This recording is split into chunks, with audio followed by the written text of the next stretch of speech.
Howdy, yokes. Before we get started today, we just wanted to let you know that this episode of Bacon and Eggs is brought to you by you. We want to build this thing to be as big as it can be. More episodes, merchandise, events, giveaways, you name it, we'll do it. But we can't do it alone. If you enjoyed this episode or any of our episodes, head over to our Patreon page at patreon.com/baconandeggs and consider checking out some of the great reward tiers we've got set up over there, or just making a donation of any kind. We want to keep this podcast free and available for everyone, so if you have a couple bucks to spare, anything goes a long way. And we could really use your help to make this podcast the best it can possibly be. So thank you for donating, and thank you even more for listening. Howdy, yokes, and welcome back to Bacon and Eggs. I'm Tyler Carlin. And I'm Ethan Edgehill. And today we're rebuilding the Corvette. Getting ready to roll out. So tune your radio dial. Come back to life. Because today we're bringing you Bumblebee.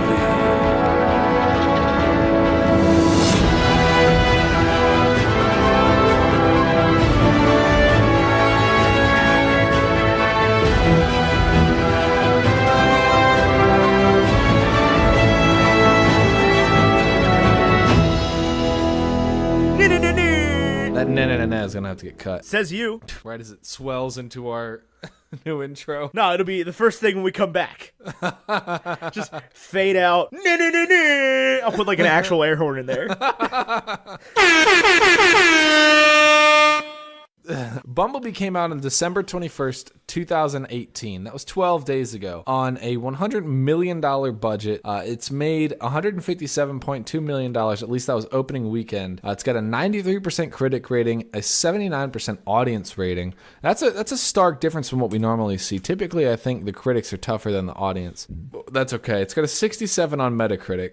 Ethan, do you have any professional reviews for this film? Hold on. This movie got a 93%. I think it should have done better. Really? The movie, Jerry Seinfeld, about bees, got a 93%. No, Ethan, Haley Steinfeld, Bumblebee. Oh, I watched her. I'll be right back. According to I gotta go watch the known movie. laws of aviation. Hang on. We're going to fast forward 2 and some change hours. It's not even 2 hours. That's how Wow, good that of a... movie was rad. Yeah, that movie That did get a was 93%. awesome. I can see that. It had a 97% right when it came out, and I'm surprised that it has fallen. I think... I'm not. I mean, it's still, like... I don't know what I'm saying, but 93 is still generous. Listen to these credits from Haley Steinfeld. Spider-Man Into the Spider-Verse, 97%. True Grit, 96%. Edge of 17, 95%. Bumblebee, 93%. But those are only movies? Pitch Perfect 3, 31%. Term Life, 0%. Everybody's got some flops. Ender's Game, 62%. Romeo and Juliet, as Juliet, 24%. How do you mess that up? I've never heard of it, so I don't know. Who's our Romeo here? That's Yeah, which one is that? Douglas Booth. Whomst? Douglas Booth. He was in Loving Vincent, which is doing really well. I have not seen it. I have seen Bumblebee. Now, Bumblebee, Ethan... I do have a negative review. Negative review from a critic? What do you got for me? So, Jake Wilson of The Age says, while Bumblebee has evidently been designed as a film that adults and children can both enjoy on different levels, this risks leaving both somewhat unsatisfied. I disagree. Well, that was the only negative review I could find that wasn't like, well, Transformers movie sucks, and this is a Transformers movie. It kind of sucks less, but it still sucks because it's a Transformers movie. It's gotta suck. It can't be good. There's no way this could be good. No chance. Optimus Prime, you know? No, and I'll tell you... Well, you give it a positive review for me. So I've got David Fear from Rolling Stone. I thought this was a good one. It says, imagine if John Hughes made a Transformer movie. Or think E.T., but with auto parts. I'm not sure I get the E.T. thing. I don't know that I get the E.T. thing either, but the John Hughes part lands with me. Now, John Hughes movies were like unapologetically 80s because they had to be, because they were made in the 80s. Yeah, well, John Hughes like made the 80s movie. Right. Like, they made movies in the 80s that weren't 80s movies. Right. But John Hughes made like, The Breakfast Club and... Yeah, he made The Breakfast Club. Right. Which is what a lot of this movie is about. Well, I mean, not a lot. Not in the same way. Like referentially. Did you see Jumanji, the new Jumanji? Yeah. That's a Breakfast Club ripoff. I mean, yeah. But this like has The Breakfast Club in it. Yeah, and it's got the like... Don't you forget about me. I love that movie. The Breakfast Club? Yeah. Do you really? Yeah, it's really good. Listen, I very much incorrect enjoyed about it. this. I very much enjoyed it. It's very interestingly shot. You know, it's shot like a horror movie, right? Where it was shot in like 2 days on like one set. Yeah. You know, that to me is really cool. Takes And place like, in one day. in like one room. Yep. You know, I think that part of it is extremely cool, and I think it's a lot of it is unscripted.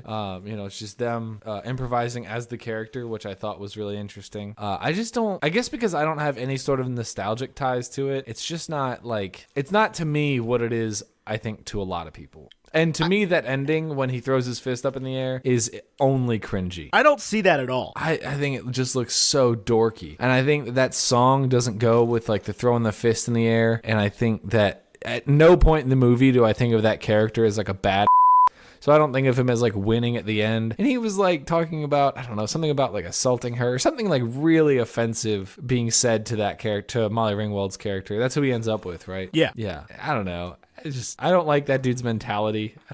I'm not like, oh, yay. He gets it. He's a winner now. He's part of the group, you know, because he's not. They'll go back to school and it won't be the same. No, but that's the point, is that it will be the same. I mean, it won't be the same. It'll be the same as it was that Saturday. Like, they're friends now. I don't see that happening. I get that that's the point of the movie, that they have this I think that shared you just like to write experience. off everything that was made before you were born as nostalgia, and you hate nostalgia for some reason. I don't hate nostalgia. Yeah, you absolutely do. You despise the fact that people have nostalgic feelings for anything. You've made this clear on several occasions. That like it doesn't mean anything to you as like a point. Like you sit down and are like, I'm not going to feel nostalgic about anything. I'm better than that. I just like having new experiences. I liked The Breakfast Club. I liked it a lot. I don't think it's better than Ferris Bueller.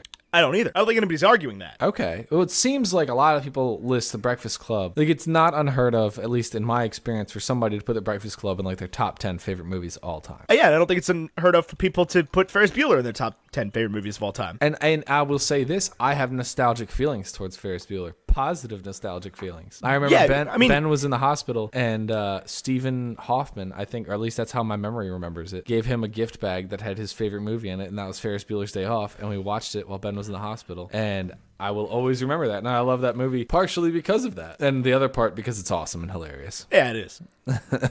Anyway, Bumblebee. I will tell you straight up. Okay. Why this movie is good. This movie is good because it has a manageable amount of Transformers. That is a huge part of it. There are 4 Transformers after the first scene. Right. Yeah. There's like an army of Decepticons. There's a first scene that I didn't love on Cybertron. So there's 5 Transformers after that. There's a first scene on Cybertron that I didn't love. I was immediately just like, okay, this is like we're doing the setup. This is the whole cyber war thing. It's just some brief background. But like I didn't particularly love the scene.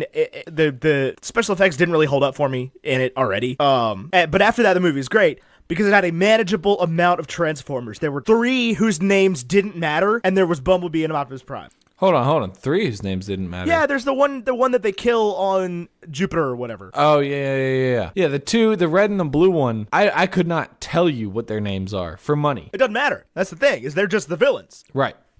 They're the nameless rabble villains. Do you think that not knowing their names is in any way a bad thing? No. This movie asked like absolutely nothing of you. You do not have to see a single other Transformers movie to get this movie. No, you may want to have some familiarity with Optimus Prime as being the leader. It does a pretty good job of explaining that Optimus Prime is the leader. And even his voice alone is like, yeah. It's authoritative and commanding, and he gives Bumblebee orders. Right. Or B127 at that point. Right.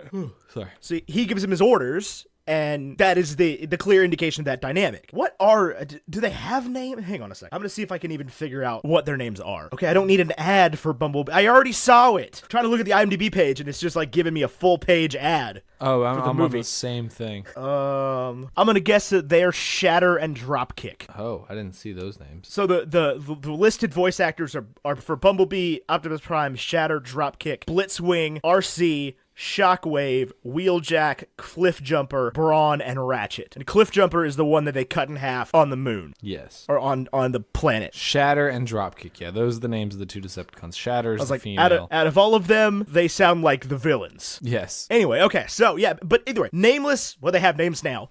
but the names don't matter in the movie at all. They're very clearly Decepticons. Very much the bad guys. Right. Like and this is what I do love about Transformers is that like they have logos. Right. It's the same thing with Star Wars, the Rebel logo and the Empire logo. Like you know what you're dealing with immediately. Right. It's very simple. These are based on toys. They need to be grasped by the imagination of a 6-year-old. That being said, I was in the theater with a 6-year-old that did not get it. Really? At all. So he went through the whole beginning of the movie. And then, so once Bumblebee, by the way, this whole episode's going to have spoilers. We have nothing to talk about otherwise. Right, yeah.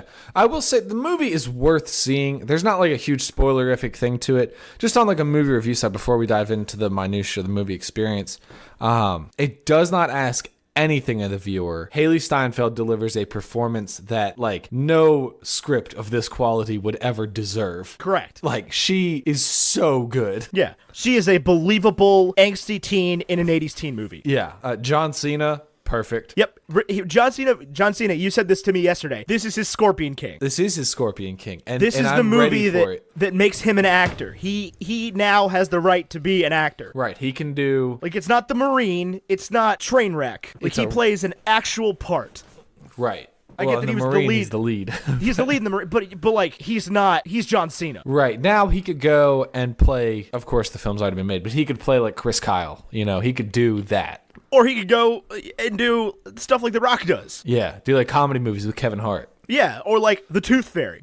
Right. You remember how mad people got when The Rock did The Tooth Fairy and like escaped to Witch Mountain? Why were people mad were furious about that? Because they were like, The Rock's this big tough guy, man. He shouldn't be making children's movies. Like he wasn't a wrestler. Right, like WWE. That's entertainment for children. There are plenty of adults who love it, but like... Correct, but it is entertainment for children. I think my thing with wrestling, I get that like everybody's in on that it's fake, obviously, that it's an act. And I get that it's not even about the injuries or anything or the fights. It's about the choreography and the storylines. But I cannot get past it being fake. Me either. I have no interest in wrestling for that reason. None. Because it's not fake. It's just I'm focusing on the wrong thing. Well, yeah, because they bill it as a sport is the thing. Well, and those guys it's have like to be... people say wrestling is their favorite sport, and it's not a sport. Right. It's a like the episode of South Park where they do wrestling has exactly right. Where it's like they treat it like a Broadway play. There's like an intermission, like a second act. Right. There's all of that. Right. It's like a weekly scripted live soap opera. It's reality TV. It's not reality TV. Yes, it is. It's reality TV as much as any TV is reality TV. No, like the Kardashians is like a producer walks in and says, okay, this week Kylie lost the remote for the television and we're going to film a whole thing about that. Kim, you're going to get mad at her, but they don't give them like a script. This is like every word they say is scripted. Yeah. Anyway, not the point. We're not here to talk positively or negatively about wrestling. I couldn't care less about wrestling, but it is on the whole... It is entertainment for children because, like, 8-year-olds don't know that it's fake. Right. Like, it's all real to them. Right. They don't have the capacity to, like, when they rip each other's teeth out, like, 8-year-olds are like, oh, my God. But anyway. What was I saying? I had a point. I interrupted your good point to talk about Haley Steinfeld's. I will say, do you have early on... Oh, so what I was going to say about this movie is that this is like, an interesting movie because... This is an interesting movie to put on the binary. Right?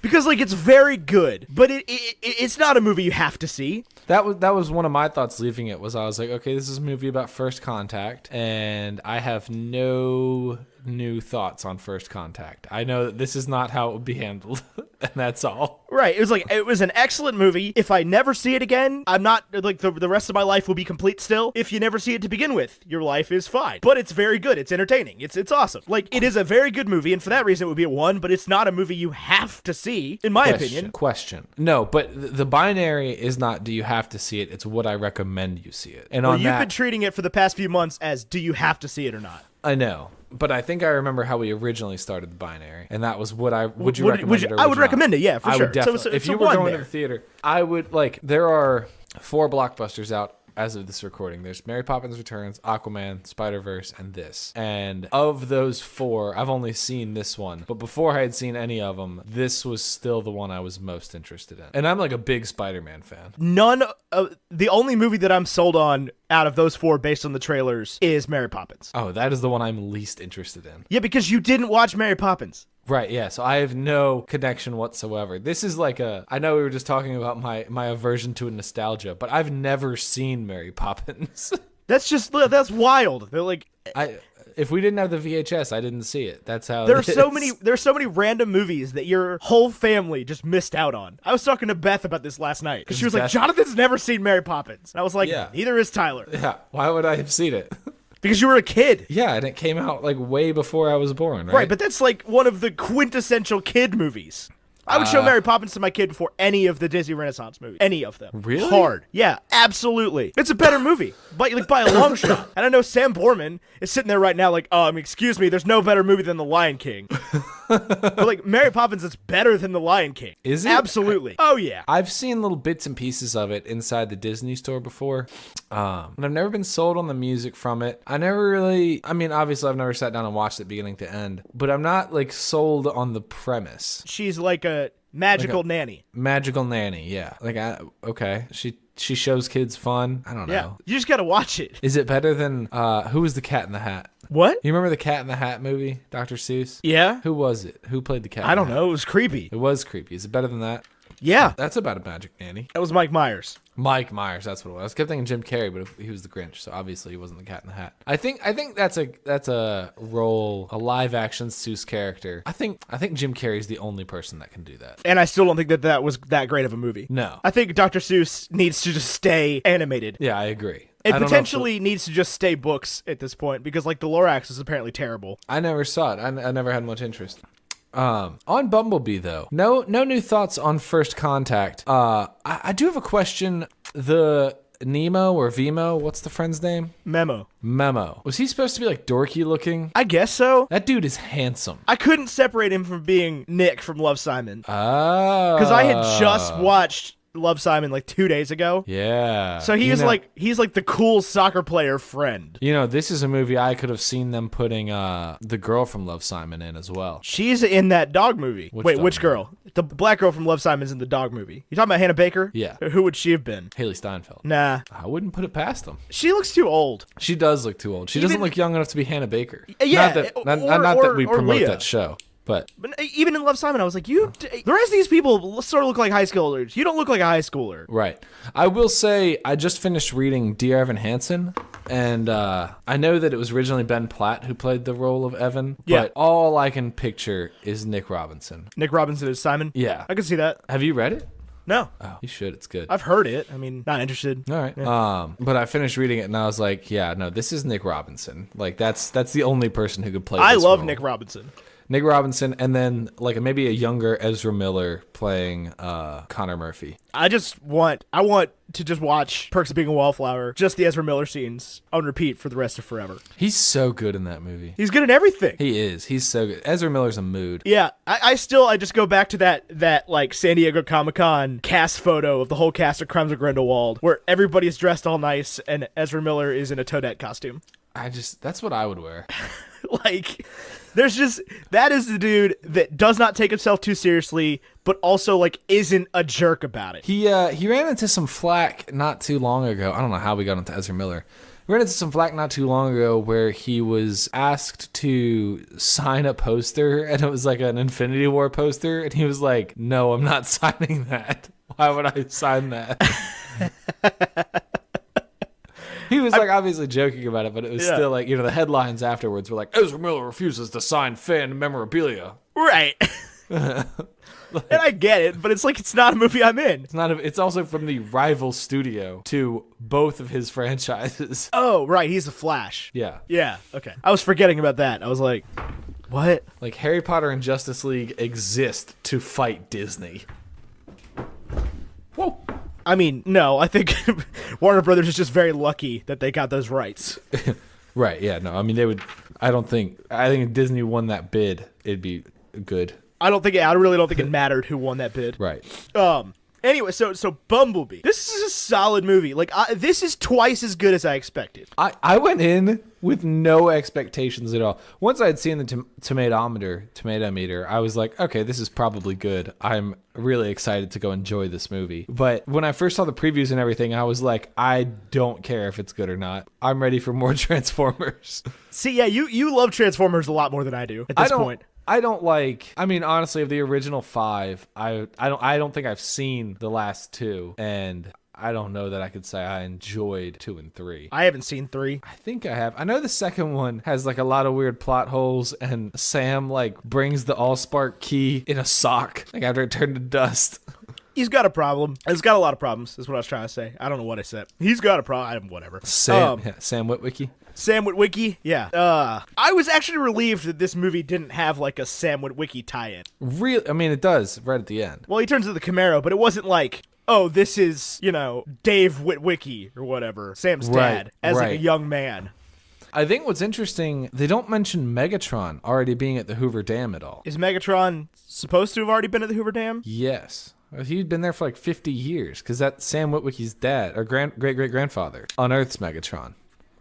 I didn't think about that. The North Pole. Yeah, but did they move him then? Or would, like, John Cena have known? I don't think John Cena knew, but Sector 7 was obviously already a thing. Right, so John Cena's boss probably knew. Or the Sector 7 representatives. I was sad there's no John Turturro. Yeah, well. There's only so many tie-ins they can make, though, because Bumblebee ends up on Bernie Mac's car lot. Right. Of course, he shows up there that day, but still. As they're driving in, yeah. Right. Right, because he's Sam's protector. Yes. So once Sam finds the Allspark, or the glasses or whatever. Yes. Are you ladies men 9247? Where are the glasses?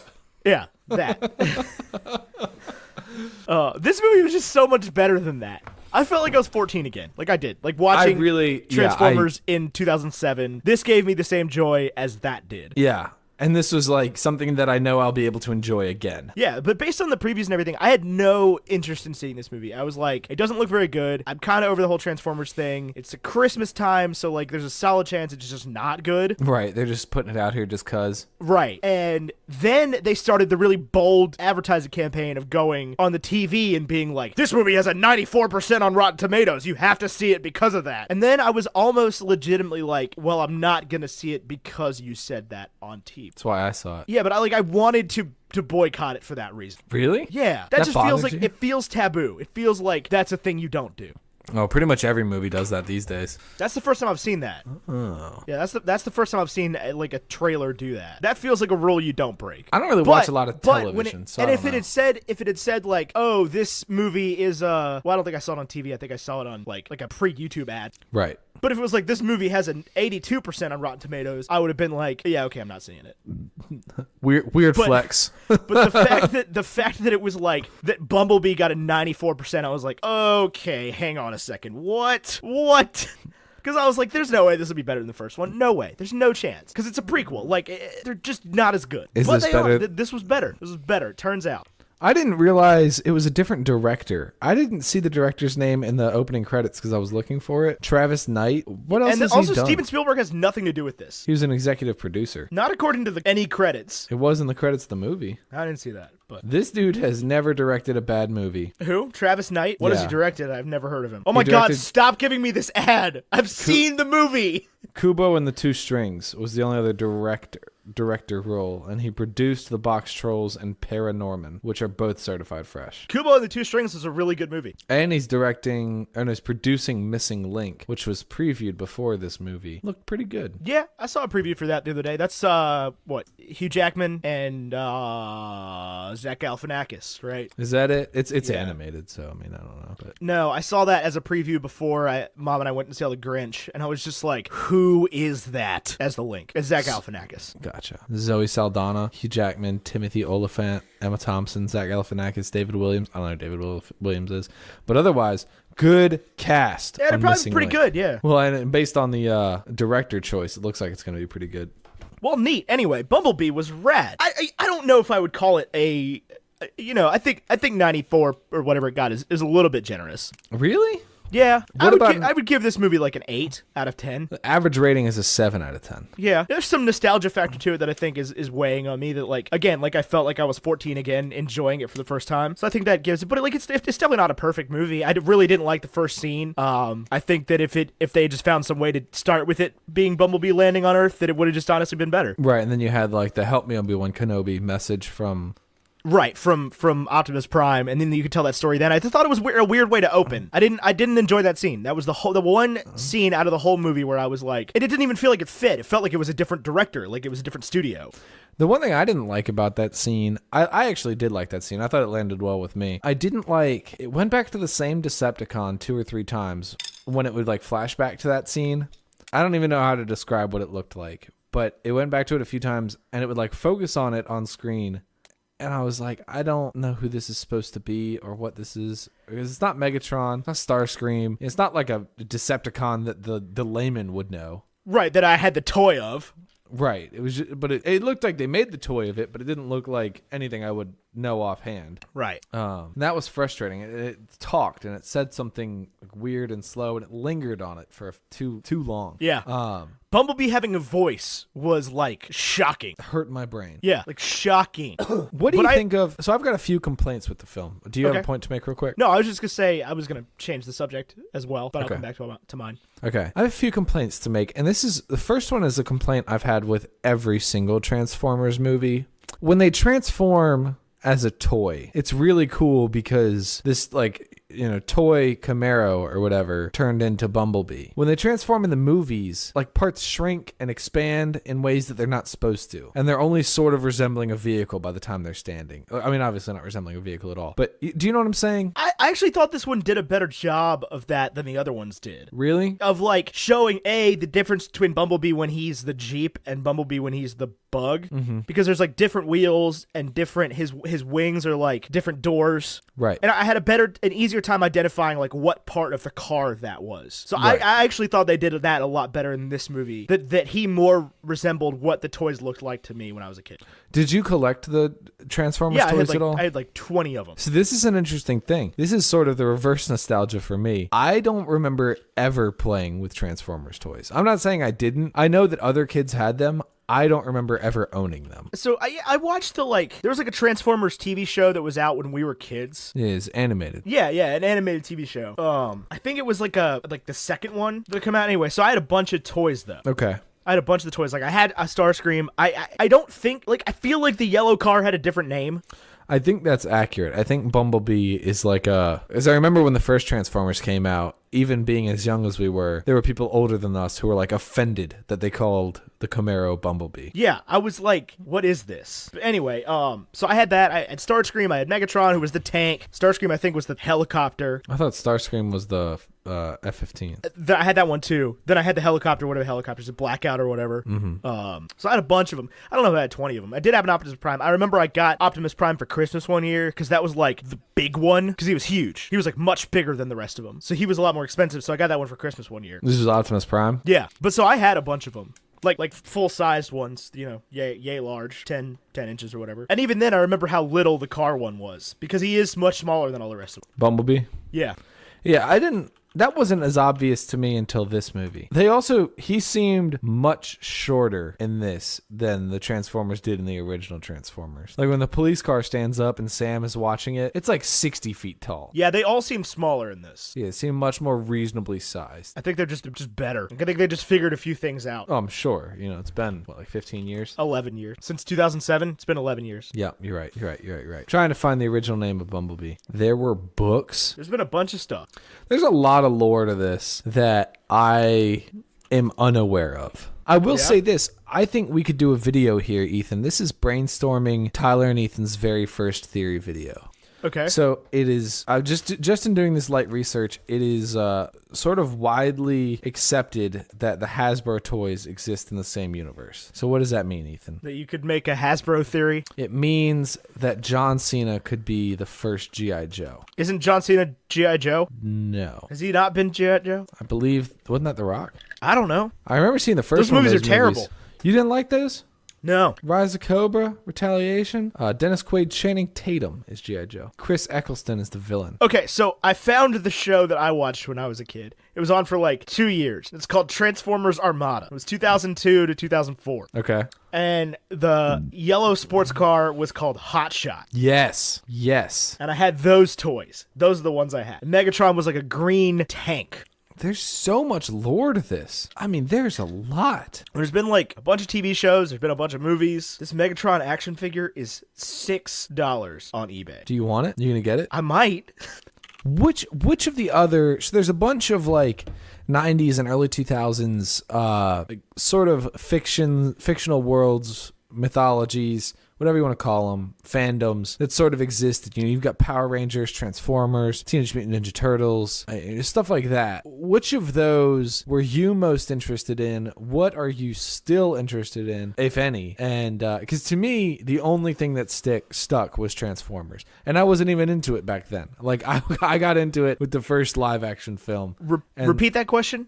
Of the 90s and early 2000s, late 80s. Sort of more action-packed animated and live-action series. So like Teenage Mutant Ninja Turtles, Transformers, Power Rangers, stuff like that. So I never cared about or liked Teenage Mutant Ninja Turtles. Really? Yeah, I didn't care. I still don't particularly. I've never really watched many of the movies or the TV show. Teenage Mutant Ninja Turtles was a weird one for me because we had a game for it on the Sega Genesis that we loved, but nobody else had. There was 2 games for it for the Sega Genesis at least, and we had the one that less people had. Does that make sense? Yeah. So like when you went to the arcade or whatever, when they had like the big consoles, it was the other version of the game. Right. And I loved that. And there was an animated series when we were a kid that was popular, but I don't remember ever watching that. I remember watching the live action movies and the animated movies, but there have been so many different iterations and so many different stories and so many different, like there's no continuous canon whatsoever. It's all just all over. It's sort of like a comic book, right? Where it's like, you've got so many different Spider-Mans that are out there. You're like I collect the Amazing Spider-Man comics, but I could collect Amazing Spider-Man Renew Your Vows, or I could collect Spectacular Spider-Man, or I could collect, all these different stories with the same title character. Right. And that's sort of where it is with Teenage Mutant Ninja Turtles, but there isn't like a canon that has gone, like with Spider-Man, there's like the Amazing Spider-Man has existed. That's where Spider-Man started, and it is still out today. As far as comic books. As far as comics books go. Yeah. Like, that's the end-all, be-all, this is Spider-Man. Right. So, and that's a lot of the problem that I have with Spider-Verse, is that How it's like a different canon. But it's not. But it is. How is it a different canon? Because it's not MCU. What it is. No, it's not. The idea is universes collide. I've not seen it, so I can't say for certain. that is Sony's equivalent of like putting your relationship status as in a relationship with somebody on Facebook and the other person being like, no. The idea with Spider-Verse is that Tom Holland's character could be in it. Right, but he's not going to be. That's just flat out not going to happen. I wouldn't be surprised. I would, because they have a story going with Spider-Man. There's another Spider-Man movie in the proper established canon coming out in 6 months. Yeah. Like being released. Yeah. I don't like having 2 separate things going on at one time. I'm not interested in that. I don't think it should be happening. This is the problem I have with Spider-Verse. Is just its existence entirely is frustrating and confusing. Oh, I'm very excited to see it. I have not yet, but I hopefully will the day this episode comes I'm also out. frustrated that like nobody is listening to me saying that I don't feel like I can physically go see it. It is incredibly frustrating. I'm not pressuring you to see it. You were for a while. You just kept saying like, and you kept making comments about like, well, Ethan's not interested in it, whatever, blah, blah, blah. Like, I cannot watch the trailer for the movie without getting nauseous. Yeah, so we're not going to review it. Nobody is listening to, yeah, but you keep asking me to review it. You've asked me 3 times now. You even were like, hey, would you be cool if you just missed an episode and we had a different person on? Because you can't go watch it. Well, and then you said no, so I said okay. Right, but like, and it's not just you. It's like nobody's listening to me. Everybody's just like, well, you're not worth existing if you haven't seen Spider-Verse. And I'm like, I can't. Like, I don't feel comfortable going to see it. And it's a super frustrating thing that people aren't listening to me saying that. They're just like, well, you're just wrong. Like, no, that's not it. I think people are just really enjoying it. And we run into this problem with Emily a lot because she has very high sensitivity to like strobe lights. Yeah. Where like she won't be able to see a movie because she physically can't see it. And it's this weird, like, how do I face this problem of like going to the movies is just such an accessible thing for so many people that the thought of being unable to see a certain film because of an insignificant reason, not an insignificant reason, but what is to them an insignificant reason. Like, because to me, the trailer didn't bother me at all. I thought it was like an incredibly cool art style. Right. So that was like a non-issue for me. So when you come in and say, I can't see it because it gives me a headache, I've sort of experienced this conversation with people before, and I think I'm a little bit better about it. But at first it's like, what do you mean it gives you a headache? If you don't want to see it, just say you don't want to see it. But I know that's not the case with you. Right. Do you know what I'm trying to say here, No, though? and I get it. But that's what I'm saying is like that just people keep telling me over and over again, like, well, you just have to see it. Like literally even somebody said to me last night, well, it's probably worth just going to try. Like it's that good. And I'm like, that's not the point. There's people being like, this movie is worth you putting yourself through that discomfort for because I say it is. Right. And like that's just incredibly frustrating. There's a lot of things that are bothering me about it. I don't even think the trailers are that good. I'm not sold. Like if I was going just based on looking at a trailer of the movie, there was no way in I would go see that. Really? The trailer looks terrible. Terrible. I think the trailer looks good. It doesn't make me laugh. It doesn't make me interested in it. I liked the little short that played after Venom, but like I don't eat like the character of Peter Porker makes me want to vomit. What, the John Mulaney or yeah, that he's just like moist all the time, and I think that a doesn't talking bother me. pig was too far.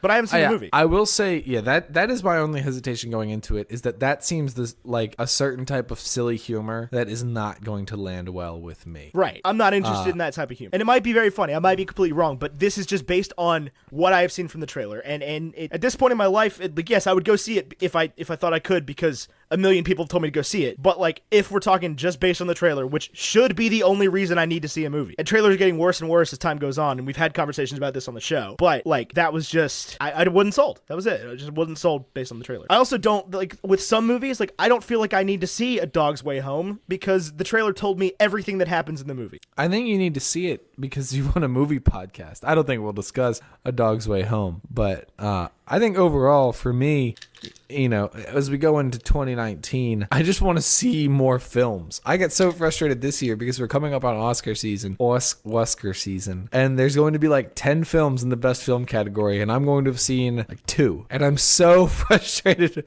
with myself for this reason. Like, I wish I could just go to the movies all the time and have seen all of these movies. I think there's nothing more frustrating to me. And you probably run into, does this ever happen to you? When you go talk to somebody and you say, I run a movie review podcast. It's called Bacon and Eggs Movie Lovers Podcast. And they ask you some obscure film or just like any film that's currently in theaters or any film that was in theaters this year. And they're like, what do you mean you haven't seen it? You don't have a review written up for that? Don't you run a movie review podcast? This is the thing I run into with John Negroni all the time, is he constantly is seeing movies. He constantly tweets about movies that I've never heard of. Yeah. Well, because he's got all those like tiny niche theaters around him. Right. And I don't have that. I don't know where these movies come up. I never see ads for them. I never see people tweeting about them that aren't John Negroni. He sees so many movies that I've never heard of. Not a poster, not a trailer, not a tweet, not a like this is playing on Fandango, nothing. And that's the way it is with the Oscars every year. Is they announce the Best Picture nominees, and there's 10 of them, and I've heard of 3, and there's 7 I've never heard of, and then I watch them like, these are awesome movies. Where were these? There, a few of them played at the Grandin. But like, I don't know what I'm missing to like, is there something I need to subscribe to? Like, do I need to get like a magazine or a newsletter? You could follow Film Twitter. That's what John does. Go to John's tweets and replies and just start following all the people that John replies to. I would just love a list, like a mailing list that came out once a week. That's like, these are all of the movies opening everywhere in the world this week. Do you think that would make you more likely to see them? I think I would at least know what they are, and it like give like the tagline or whatever, like a the book jacket review of it. Right. Because every year there's movies that win these awards that I've never heard of, ever. Especially in the past couple years. Like when Moonlight won the Best Picture, I was like, what in the hell is Moonlight? Did you see it? Yeah. I still haven't seen it. It's good. Is it? It's the Best Picture. They're all good. I believe it's good. Yeah, they're all good. That's a safe way. If you're a movie person and you're like, I don't know how to get into like fancy good films, just start watching the Best Pictures. Like, yeah. Go pick a year. Here's how you do it. Okay. People have been asking me this a lot recently. Because I've been in our Discord talking about like art films. Go watch the 10 Best Picture nominees from 2014. What was it in 2014? That was the year Birdman won. So it was like and Whiplash and hang on. Here's the other thing. People aspiring to be the kind of person that talk about film to others. For 2015. I hate the Oscars. You are never, ever going to see every movie. No, more movies come out per week than you could possibly see. Like, right. You can watch a movie every day and you're already behind. Right. Yeah. More than one movie comes out every Thursday. Okay, so best picture. The nominations that year were Birdman, American Sniper, Boyhood, Grand Budapest Hotel, The Imitation Game, Selma, The Theory of Everything, and Whiplash. Oh man, I've seen most of those. That is a good place to start. That was an excellent year for because a lot of those movies landed with major audiences as well. That is an excellent year for I want to get into deeper cinema. Just go watch those movies. I don't want to have just seen Disney films. And that being said, I feel like sometimes we're hard on Disney films. No. They do a very good job of making a very good film very often. Yeah, I agree with that. I think that most Disney films fall between a low 6 and a high 8. Yeah, they're just not the only films. Right, they're not, and there are some people that it's very hard to explain that to. That's as far as I'm going to go down that road. Critically, Ethan, I think this movie scores really well for me in terms of telling a compelling story that I care about, developing characters that I'm interested in, and I'm interested in the dynamic with.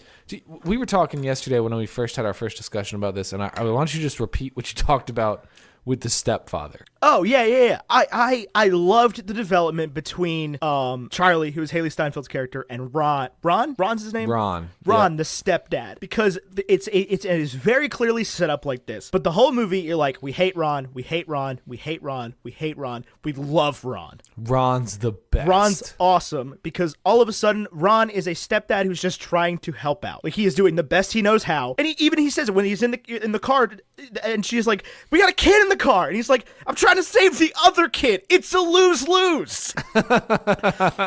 He doesn't know what he's doing. He's got... He jumps into this relationship with this woman who just lost her husband, probably trying to cope with that, with the angsty, finding herself teen stepdaughter who really misses her father, and they have money problems. The younger kid is obviously the favorite, can't do anything wrong, right? And he's just like, I don't know how to make this girl happy. I don't know how to help. I don't know what to do, but I'm just trying to figure it out. So I loved that development. I love that character. I love the relationship between the two of them, and how at the end she's just like, yep, all right, Ron's awesome. Ron tried to save my life. Ron's the guy. Ron's the guy. And all of Charlie's relationships are interesting. They didn't try to overemphasize the burgeoning relationship between her and Memo. Because he's obviously interested and she's kind of interested, but she's like, I can't focus on this right now. Do you know what I loved? What? Okay, you remember Transformers? It was 14-year-old me saw Megan Fox and was like, oh my God, this is the most attractive woman that has ever existed in human history. And then she's looking under the hood of that Camaro. This is awesome. This is everything. Haley Steinfeld in this movie, Haley Steinfeld is a beautiful woman, just period. And she plays a Transformers girl, which is a teenager's version of a Bond girl. And she is, I can't wait, by the way, until Ryan George from Screen Rant does the pitch meeting for this movie, where he's got to explain to Hasbro and to whoever produced this movie, oh yeah, by the way, she's an Olympic class diver. Yeah, we're just going to throw that part in. For no reason. For no reason at all. Oh, why is that? Because at the end, it'll make sense if she dives into some water. But yeah, she plays a diver, and there was a scene at the end where they set it up for her to be the Transformers girl, right? To take her shirt off and jump in the water, and look all hot or whatever. Right. And they just didn't do it. Yeah, they just didn't. She just jumps in the water with her clothes on. I was like, oh my God, I love this. This movie is amazing. Right, and it was just so much of the original movie hinged on Sam and whatever her name is falling in love, and this movie just didn't. It was there. They're clearly they're gonna do the relationship thing normally, normal 18-year-olds, and we're not gonna over-sexualize her character. We're not gonna do anything weird like that. It's just it's a cute thing. He's there to help. He shows up late on the bike and it's just I'm ready to save the world. I thought that was dumb. Really? Yeah, I thought that was the dumbest thing. Oh, I thought it was funny. I laughed. I legitimately laughed. When he was like, I'll stay back and hold him off, and then he does literally nothing. I was like, why are you even in this movie? Yeah, I don't really know. He doesn't matter. I thought it was funny, though. He's just that kind of comic relief character. Yeah. Megan Fox plays Michaela, by the way. Because he rolls up on the bike, everything's over, and John Cena had just let him go, and he's just like, all right, I'm here. I made it. And John Cena's like, world's already saved, kid. And he goes, cool. Can you call my mom? Yeah. Because they're normal teenagers. Right. Normal older teenagers. They are 18. Right. I mean, they have jobs. They work at the, pier. She works at Hot Dog on a Stick.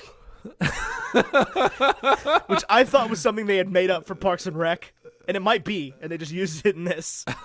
But yeah, she works at Hot Dog on a Stick, and even her, just to emphasize how much her job sucks.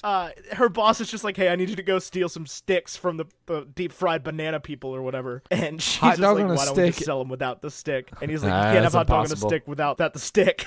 Hot Dog on a Stick is a real company. I had no idea because they make up all the names for the restaurants in Parks and Rec, like Paunch Burger and all that. Yeah. Oh, Parks and Rec. Because that's when Tom Aziz Ansari quits his job at Foot Locker or Lady Foot Locker or whatever. He's like, "Jeremy, I quit. Suck it. And also, I've been giving free sports bras to the girls at Hot Dog on a Stick."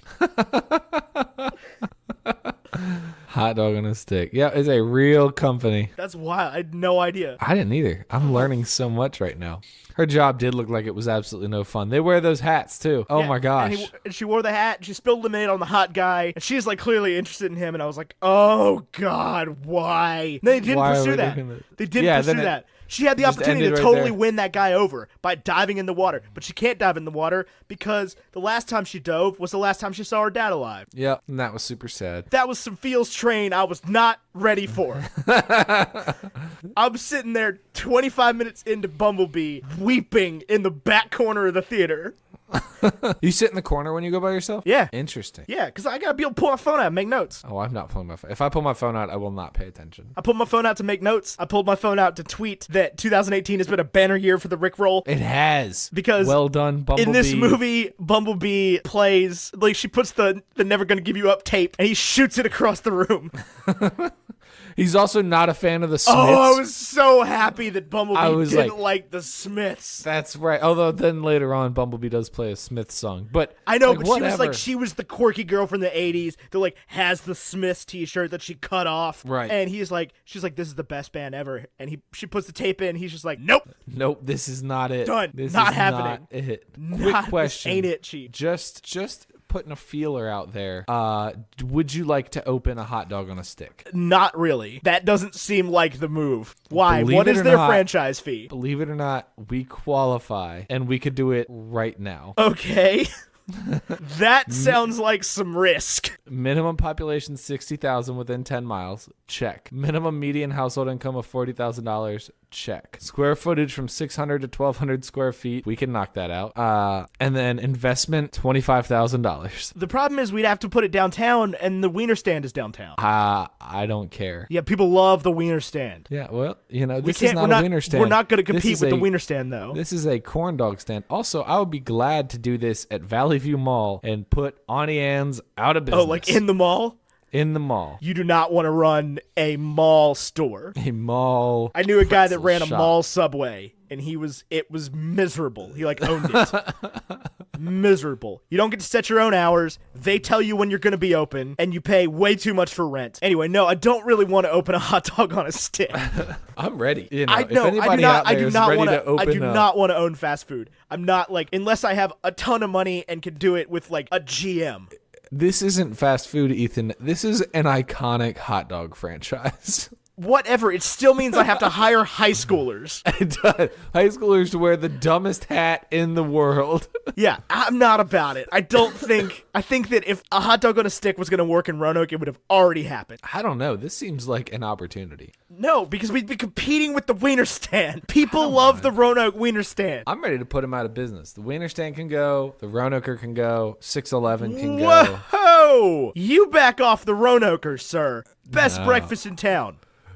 Disagreed. You're wrong. You're just Not even wrong. better than Famous Toastery or Our Daily Bread or... It is, though. It's about IHOP quality. Famous The A's Roanoker? breakfast quality. No. Oh, yeah. Oh, my God. You're so wrong. Oh, gosh. You had their biscuits and gravy? It's I mean, God have you had tier. Famous A's? Like, Yeah, Famous Ace sucks. Famous A's biscuits and gravy's rad. That was what made me love biscuits and gravy. That was the first one I ever had. That's unfortunate. I'm sorry for you. Famous make Ace. it. Famous Ace sucks. Famous A's is not a good restaurant. I'm ready for Famous A's to move out. I'm ready for no more Roanoker. Like I said, no more Wiener Stand. What is your issue with the Texas Tavern. Roanoke? Why do you hate the establishments? The establishment, because they're in iconic locations that could Right, be but so much you'd rather better you'd rather filled. replace them with chains. That is the most anti-Roanoke mentality I've ever heard.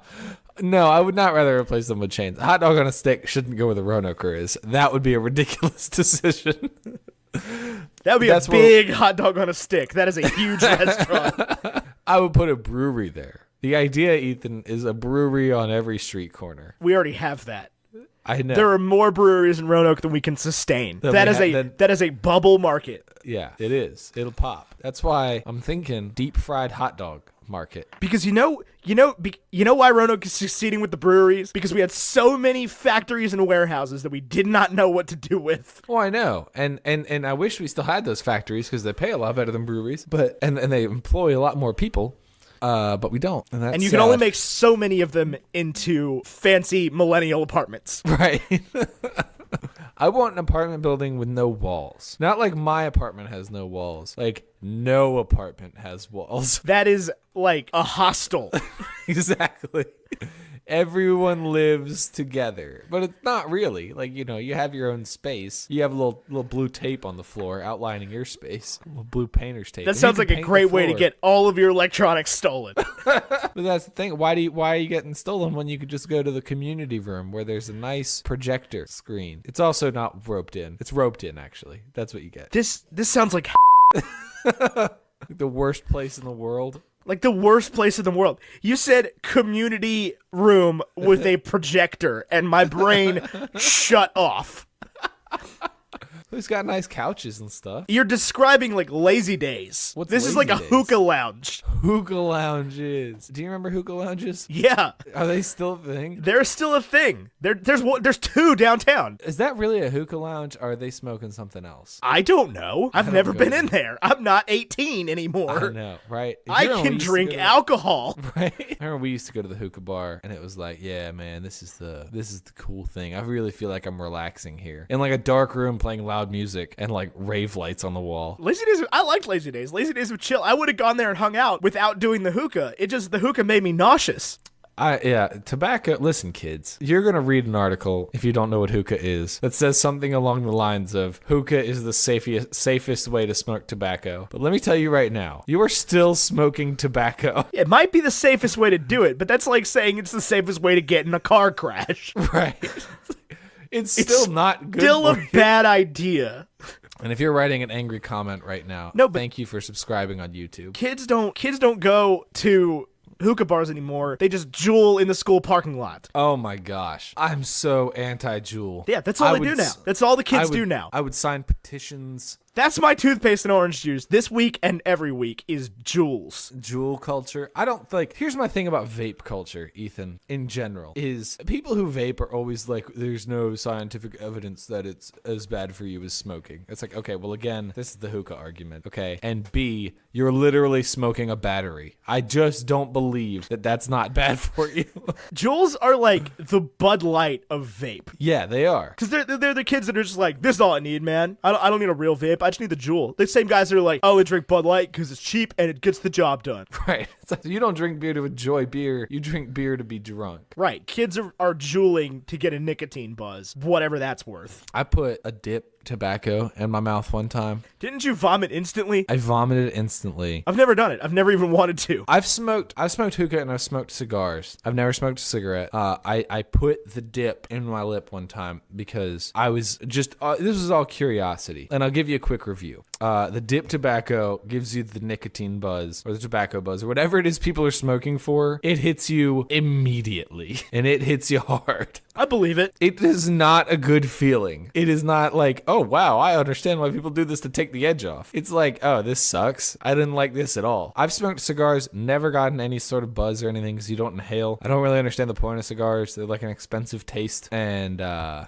I understand cigars about as much as I understand bourbon. Oh, that's a good point. Like, I will drink a fancy glass of bourbon and I'm like, this is nasty. And I'll drink cheap bourbon and be like, this is still nasty. You can just mix this with some ginger ale and it'll be delicious. I don't have a palate for bourbon. I'm very thankful that I have not yet had to go to like a bourbon club meeting. Oh, I always drink the cheap stuff at that. I don't Like, because they've got the nice bourbon, and if they give it to me, I'm just not going to enjoy it. We went to Ben's Christmas party, and he cracked open this like special bottle of bourbon and gave me some of it. And I had already had some drinks, and I was at the point where like if I had done like a shot of vodka, I would have just barfed everywhere. And that bourbon had kind of the same effect on me. I was just like, my mouth was like, this is liquor.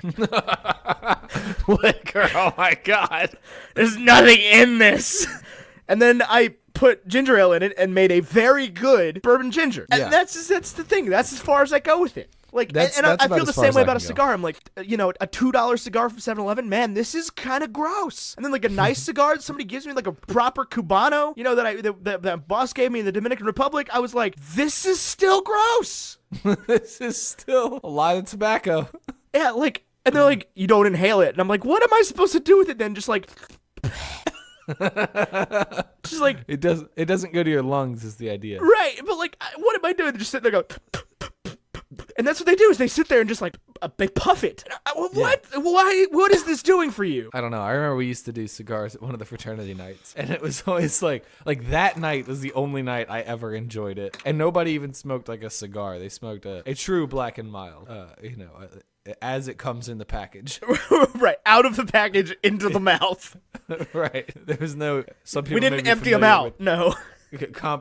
Popular tamperings with the Black and Mild. We were not interested in that process. At this day in my life, I have no desire to go like get a Black and Mild. No, neither do I. But yeah, I of all the tobaccos, I would say kids don't smoke. Just don't bother. Smoke. It's really not worth your time. And if you're into the Juul thing, I'm telling you, I don't care what research you read, I don't care who told you, it's going to be bad for you. You still have a nicotine addiction. You still are addicted to something that costs more money than not being addicted to it, and it provides no nutritional value. Yeah, it does nothing for you. It can only maybe down the line potentially harm you.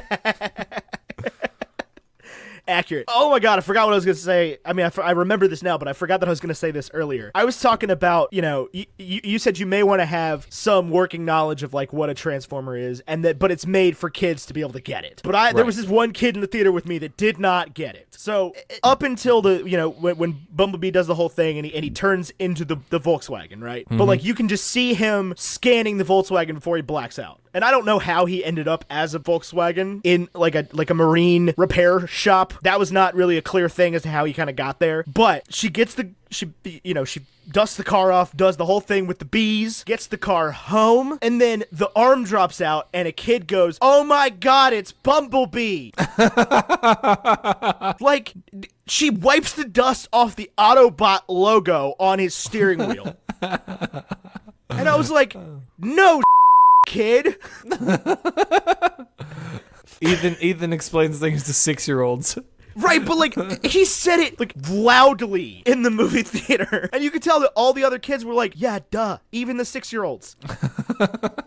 When I saw it, I don't think there was any kids in the theater, but I saw a late showing on New Year's Eve. I saw a 1:40 showing on New Year's Eve. No, 1 o'clock showing on New Year's Eve. Is that when the kids go? I guess so. The theater was packed for Roanoke. Not packed for my showing. Yeah, no, there were probably 40, 50 people in there. I was the only unaccompanied adult. I think I was the only unaccompanied adult. I think that it is largely due to the stigma against seeing films alone, which I don't understand. You're going and sitting in a room not talking to anybody. No, there wasn't even like another like couple. It was families. Oh, like children is what you were talking about. Right. That's what I mean. Like adult at a kid's movie without a kid. I was the only one. And I've had this problem a couple times when we've seen movies for the show. I had the same deal with Ralph Breaks the Internet. It was like everybody had a kid with them. I did not. There should be a service like Rover where I can just get a kid. Oh God. To like, I'll take it to the movies when the parents can't. This is called babysitting. This is a real thing that happens. But like, I just want to pick the kid up, bring it to the movies with me, and then. Will you pay for its ticket? Yeah, sure, and then bring it home. Or like the parents could pay for the ticket through the app, you know. Because if your kid's like, I want to go see Princess Sparkle Fairy's Dreamland or whatever, you pay the ticket price plus, like, my ticket price. And I take your kid to the movie. And this is going to come out weird, but I mean it in, like, totally not a weird way. Like, background checks. Like, I'll get a license. Like, whatever. Do you think you could be accredited by the Better Business Bureau? No, absolutely not. People would be like, "You're gonna kidnap my kid." You're gonna take my kid to a dark room. But I mean, huh? when I was Is that what you want to when do? I was driving Uber, there was more than one occasion in which I would like drop a kid off at the other parent's house. Oh, that's weird. That happened probably 7 times. Ooh, I don't know if I'd be comfortable doing that. I was not comfortable. I called the cops one time. Really? Yeah. Why? Because it was just a really sketchy situation. Like, I picked this girl up. She was like 10 years old probably, and like I picked her up at this sketchy motel and brought her to like another sketchy motel. And then when you left, you called the cops. And this was in Newport News. And as soon as she got out of the car, I was on the phone with 911. Did they show up? I have no idea, because 2 minutes later, because I was waiting for them to show up, and 2 minutes later I heard 5 gunshots. Dang. But that was from like a different direction. Right. But I was like, okay, well, I'm getting out of here then. I'm not waiting around to see what happens. Got my nice newish car. Yeah. I want that to get shot. Like, I'm not trying to be involved in this whatever's going on downtown Newport News. It's a sketchy world down there. Yeah, I drove Uber down there for like 3 months before I was like, okay, I'm going to die. I didn't die. I'm fine. Made it out. Still good? Everything's good. Yep. Don't even have that car anymore. Oh, that was the Camry. Yeah, that was when we lived in Port. We lived together when you drove for Uber? Yeah. No. Yeah. No. I mean, we did. Yeah, we did. Because I worked at Brick House. Yeah, you worked at Brick House. It was right when I started at State Farm, when I was like, Yeah. not really making commission. I drove for Uber. I made good money. St. Patrick's Day, I made like $400 in one night, and I only worked for 3 hours. That's a good night. And then I went out and took another Uber and got super hammered at Haas's Deli. I have been to Haas's Deli. Now, in Newport News, there's like, for the listener, the city Ethan and I used to live in, there was like a bunch of bars. But there was 3 that stick out in my mind. There was Brick House, where I worked. Manhattan's, which was like across the street from the neighborhood Brick House was in. Yeah. And Haas's Deli. And I never went to Manhattan's once. Those were the bars that college kids went to. Yeah. When I started living there as an adult with like a job, I learned that people go other places. Where did you go? I didn't go to other places, but like people go to other places. Like, I knew a bunch of people that hung out at Kelly's, that hung out at like the Yorktown pub. Kelly's was the spot right as you pulled into port. Yeah. Now, I remember... But anyway, Haas's Deli on St. Patrick's Day was a wild time. I walked in there, and the bartender was like, by the way, we're doing $2 Irish car bombs. Oh my God. And I was like, cool. And I spent like $27 on Irish car bombs. Oh my And God. when I got home, I realized I forgot to eat anything. Oh no. So I'm just like at home. I'm laying on the bathroom floor in the Port apartment after having thrown up 8 times, like leaving a voicemail to what I thought was my girlfriend, who's in Ireland. It turned out to not be her, because she never got any missed calls or voicemails from me. I was calling someone else, leaving them voicemails of me singing Fall Out Boy songs. And I didn't black out. I remember doing all this, but I was so trashed that I had no idea what was happening. And then I went to work for half a day and then drove to Roanoke, and then we saw Elton John. And I fell asleep while Elton John serenaded me. So did I, because I'd been at Haas's Deli until 4:45 in the morning. I've never felt so guilty though, because you and your mom bought me those tickets or won them from the radio or however we got them. And I was so excited and so grateful. And I also had to drive a distance that day, if I recall correctly. Yeah, we were both coming from Newport News. Yeah, and I remember being so tired and so sad that it was like the Disney World thing, where it's like, while I'm here, my exhaustion, my pain, none of it matters, because Elton John is in the same room I'm in, and I'm going to get the most possible enjoyment out of it possible. Yeah, that's going to be me falling asleep during a lecture at PodCon because I'm jet lagged. Right? It's like, who cares that we're tired? Who cares that... We're in Seattle for 3 days. Right. We're going to enjoy this if it kills us. Right. By the way, listeners, if you're planning on attending PodCon or were thinking about going and you didn't know if you should, Ethan and I will be there. We are not marquee guests. We are paying to go. But you know what? We will be there. We will be there. Bumblebee. I thought the fight choreography in this movie was very clearly inspired by WWE. It was, and I liked that. I liked it a lot. I thought that there was a manageable amount of robot fighting. Right. Where it wasn't insane. I could tell who was winning in each fight. I had this problem with Optimus Prime. Not Optimus Prime so much, but who was the Pontiac Solstice? I don't know. Something Ratchet or something. Here's the thing. You don't get to be a gray Autobot. I know, right? I had this huge problem with all 5 original Transformers movies where the action sequences were basically null to me if they weren't obviously Bumblebee or Optimus Prime. None of the Decepticons can I tell apart at all. Not while they're not Maybe- transformed. What do you mean? Like, I knew what they were when they were cars and stuff. Yeah. Yeah, when they're cars, like when the big thing with the comb happens in Transformers, I know that. But like when they're just standing there, they may as well all be Megatron to me. I just can't figure it out. Maybe this is because I don't play with the toys, so I don't get like the obvious markings. I know that like those are probably Decepticons and those are definitely Autobots. Right, and that was the thing is like that was the one thing I thought about this movie that is interesting because the villains are cars. Yes. For most of the movie. Like they are like that was the thing is the Autobots are cars. The Decepticons are not, Yeah, the Decepticons are military vehicles or planes. which are military vehicles. Yes. I guess they're just all military vehicles. Yeah. Yeah, but like the Autobots for the most part are cars or like rolling civilian vehicles. Right. But like in this movie, there was a red car and a blue car, and they were the villains. They were both challengers. It was a fight of the primary colors. Yes. I love the guy that voices Optimus Prime. Who is that? I think he's the guy that voices Optimus Prime. Is that all he does? I have no idea. It could be. It's probably like Clancy Brown. I don't know. He's like Autobots. Roll out. Roll out. Peter Cullen. I've got a bit of a cold right now, so this is my best chance to be Optimus Prime. Give me some Optimus Prime quotes. So his top 4 movies on IMDb are Transformers, Transformers The Last Night, Transformers Age of Extinction, and Transformers Dark of the Moon. So they're all Transformers. Freedom is He's the also- right of all sentient He's also beings. Eeyore in one episode of Doc McStuffins. Who's Doc McStuffins? Doc McStuffins is a TV show that your niece watches. Is that what Lammy's from? Yeah. Okay. In any war, there are calms between storms. There will be days when we lose faith. It looks I think I like could be a good Optimus he is Prime. the animated voice of Eeyore before Brad Garrett, and he is also Optimus Prime.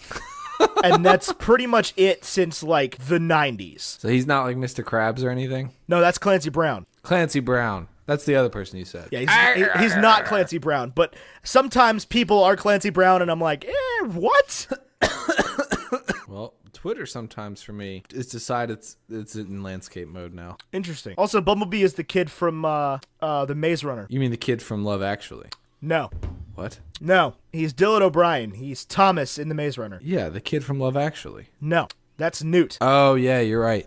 Have we talked about the Maze Runner on here before? Nope. Man, I mean, not the movies, obviously. I would know that. But the book, man. I started reading that book. I could not, for the life of me, care about any of those characters. They were all just so mean to Newt for no reason. And maybe that reason is revealed, or I'll buy into it by the time I finish that book. But I listened to like half of it, and I was like, I hate this. And I returned it to Audible that day. Fair enough. That's my review of The Maze Runner. Nice. Have you read a good book recently? I read the Dear Evan Hansen novelization. That was really good. Have you read a good book recently? Is that what you're asking? No. Is that a novelization like of the play? Yes. Not the other way around. Correct. Okay, then I'm even more uninterested in it. It was really good. I honestly, by the time I finished it, I was like, I don't know how you would adapt this to be a play. Well, because it was adapted from a play. Right. That's my thing. It's like when I finished it, I thought to myself, I don't know how this would be a play. I don't know. I've listened to it. I'm not interested. Not the book. Not but interested in the music? yeah. I've listened to Really? the music from the musical. That didn't sell me. Oh, I liked the music. I'm pretty hit and miss on musicals. I either love them or I just don't. I like your hoodie. It reminds me of that picture you had of you and Jirachi that you deleted because you're a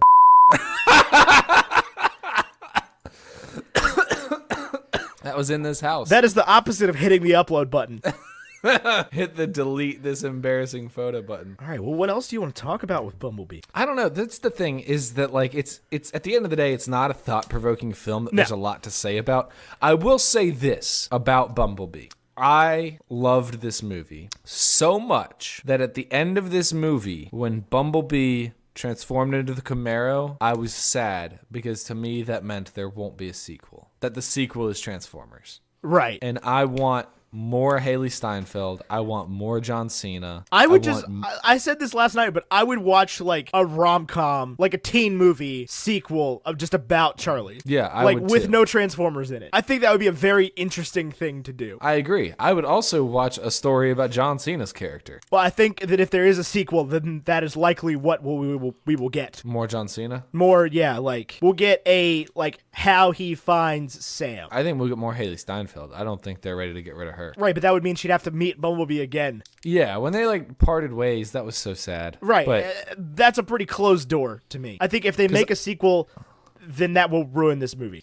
Because Optimus doesn't make it to Earth until Sam finds Bumblebee, right? I guess. I don't really know. Yeah, he lands on Earth with all the others. Gotcha. And Then, becomes yeah. a truck. Yeah. Oh, I'll tell you one thing I was not crazy about was the like turn people into goop gun. Why? I don't know. It just seemed like magic when part of what made the Transformers interesting was like they just blew people up. It did just blow him up. It turned them to goop. It popped. Is that what it's supposed to be? Yeah, he says, I like the way they pop. I think it's like a Sonic thing. I didn't pop, so clearly it wasn't that powerful. What? You're not supposed to pop. You're a listener. I mean, a watcher. Right. But I mean, if that's what it does, like... That would be a really bad movie if it killed all of the people watching it. That would be bad. That would be not ideal. What did you think of the... one thing that frustrated me was how dumb the government was. Yeah, that they were just like, yeah, we'll give them satellite access. There's no way this could go wrong. We're the government. Right. They were like, don't worry, once we get this done, we'll destroy them and sell them for parts. I was like, man, I don't think this is going to work the way you think it is. But that gives a good setup to Sector 7 in the first Transformers movie, though, where, like, John Turturro doesn't take any chances or take any from anyone. Right. Like... He's like, I know what these things are capable of. Like, Sam is like, this is aggressive force, I'm a teenager. And he's like, no, it's not. We've been down this road before. We had 2 of them. Yeah, so, like, they know... I mean, and there are definitely some holes, because Sector 7 doesn't seem to know a whole lot about Megatron, and, like... Well, but they wouldn't in 1987. Like, at that point... No, Sector 7 in the first... In Transformers 2007. Right, but in 1987 in this movie, they would know even less. Because they say, like, all of the modern advances are because of Megatron. But none of those modern advances have happened yet that they talk about. Like the Blu-ray and the MP3 and the microchip. Correct. But, like, they seem surprised that Megatron is, like, an evil giant robot. Oh, yeah. That's what I'm potential. saying. This creates a little bit of an issue there, is because, like, clearly Sector 7 knows that they're evil giant robots. Right, and there are not evil giant robots. And, well, I guess they're on the... They don't know that. John Cena knows that. Yeah, they're all on the... All the robots are evil Right. side. John Cena realizes it, and he lets him get away. Yeah. And then probably subsequently gets fired, and that's why he doesn't work for Sector 7 anymore. Because he's G.I. Joe, an elite force. Except G.I. Joe was from, like, way earlier. Like him himself? Yeah, G.I. Joe the toy. Well, there's a... We'd have to dig deeper into the history of all this stuff. But there's a chance that that's what John Cena was before he was, like, leading training missions in the Pacific Northwest. That was a funny scene. I liked all the scenes that had John Cena in them. Like, that made me laugh. Yeah, Where agree. he's just I shooting thought the it was guy funny. over and over again. With the paintball gun? Right. And the dude's like, I hate you. And John Cena's like, I love you, but you feel like your masculinity won't let you say it back. And I was just like, just get a quick little human compassion lesson in there real quick while we're Right.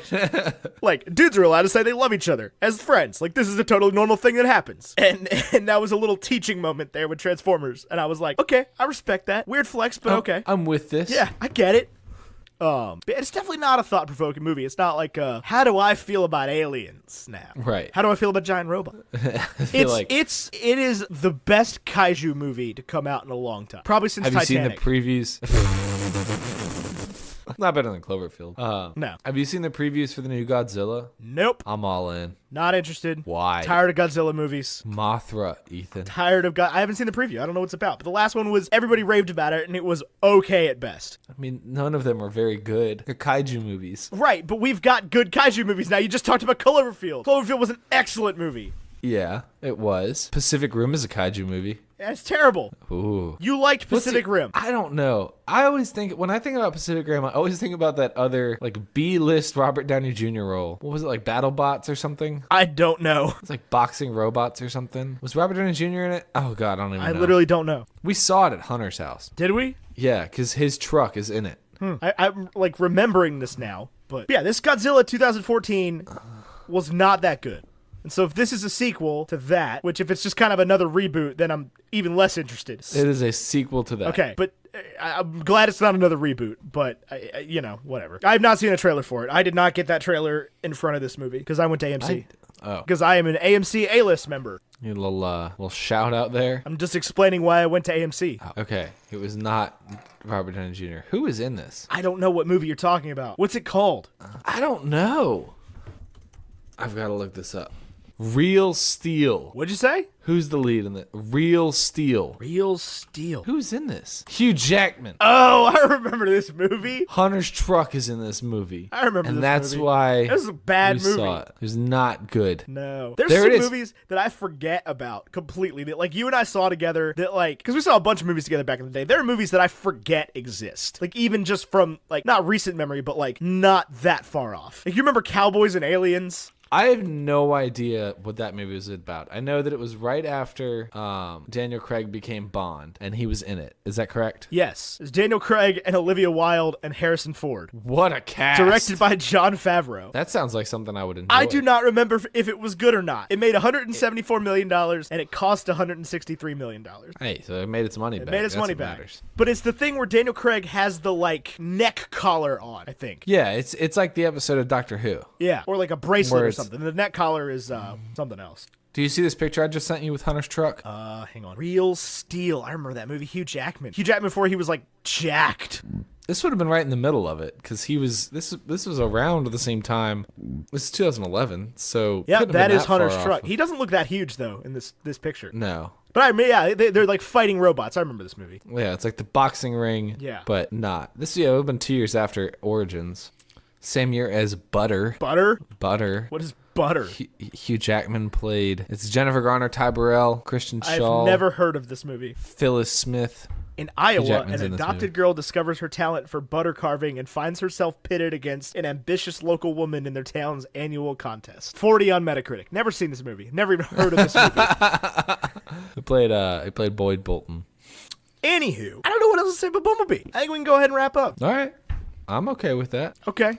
Now, as far as films this year that we've reviewed, how does this rank for you, Ethan? It's not as good as the Toy Story movies. No, but it's better than Transformers. Better than Transformers. What did we review last week? It's not as good as Jurassic Park. It's not as good as The Princess Bride. No. I don't really know where all these fall because I still haven't done the list because I'm bad at my job. I think this is exactly where I'm lost. Like last week, I think I could still picture it all in my head, and now I can't. it's like the Jenga tower has been destroyed. I know that it is better Okay, well, than... let's just look at all the movies we've done this year. Okay.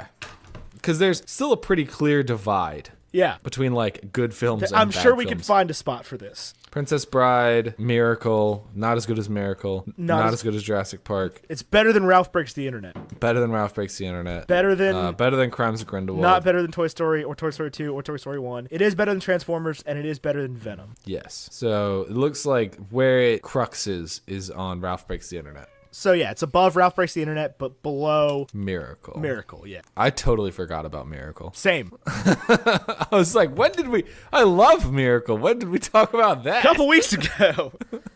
Yeah, so it is indeed, yeah, it's not as good as Miracle, but better than Ralph Breaks the Internet. I'm fine with that result. I love this movie. I mean, if you were looking for a good romp this holiday season, this is what I would see. This is a good romp. That is a great way to describe this movie. Who's the villain here? John Cena? The Decepticons? No, the Decepticons. They suck. Yeah. Ineffective. Ineffective. Not very good at what they did. Quick question. Why did they take away the name Makuza? I still don't know. Okay. Makuza was a great acronym. I agree. I just wanted to ask. I don't know. If this movie was a breakfast food, What would it be? I think like really fluffy scrambled eggs. Like really fluffy scrambled eggs. You know, because it's yellow, okay? okay. A little bit of pepper on there, and it's just so good. It's light, it's airy, it's just very good for you. Got some protein. It's got some protein in it. It's easy to swallow, easy to watch. Okay, I'm with it. That's a weird way to describe eggs. Easy to watch. But it's, I mean, like, it's got everything you need, especially... And it would be scrambled eggs because it's a great movie to watch, like, after you've had your wisdom teeth out. Yeah, it's also better with Haley Steinfeld, much like scrambled eggs. All right, well, that took a turn.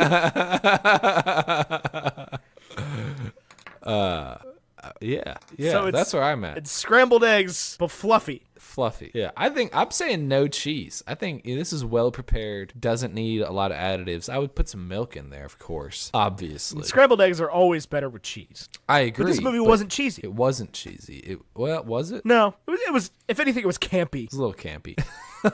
Oh, by the way, she's very good at diving. Yeah. Oh gosh. But yeah, that's where I'm at. Now, what else do you got for me? That's it. That's all we got. Oh, We gonna wrap the show up then? Yeah, I mean those are the rankings we do. It is. That's everything. We did breakfast food, we did villain, and we did big board. It's not as good as the iceberg. Way less effective. Iceberg still the best kaiju villain of all time. Really, really, just let them have it. Yeah, just super effective. You know, like what did they say? Like 6,000 people went into the water and 600 came out or whatever. Yeah, very good at what it did. Literally decimated. Anywho, I think that's all we do. I think so, yeah. So you want to wrap us up? Wrap us up? Yep, sure. All right. Thank you for listening to another episode of Bacon and Eggs. If you want to get in contact with us, everything's in the description. I'm on Twitter as @WowNow and on Instagram as @BaconEthan, and Tyler is on Instagram and Twitter as @AmeriCarlin, and the show is @BaconandEggsPod. Our logos are by Vaishon Brandon. He's done some incredible work for us, and he goes by graphite.vmb on Instagram, and then our music is by the lovely Andrew Bell, who is Andrew Scott Bell on Twitter and Instagram, and you can find all of his stuff there. I'm doing vlogs on YouTube every week. They'll be coming out Monday, so there'll be a new one out Monday, but there are currently 4 available as you're listening to this. So go watch those, smash that like button if that's something you're into, and subscribe. And you can get merch at teespring.com/stores/bacon-and-eggs. You sure can. And from what I've been told and from what I've owned, the shirts are very nice, very high quality. Yeah, I have the hoodie with the white strings, and it's very comfy. Logo hoodie, not the Howdy Yokes hoodie. The logo hoodie. I got it in blue. I would recommend getting it in blue. That is. There are other options, but you can get it in blue, and it's a very good blue. It is a good blue. It's a nice. I used to have a Patrick Star hoodie that was that blue. It's a great blue. It's very very soft, very comfy, and you can get some merch. We should have some new merch coming out soon. We should. Yeah, we should. We just commissioned new graphics. Yep.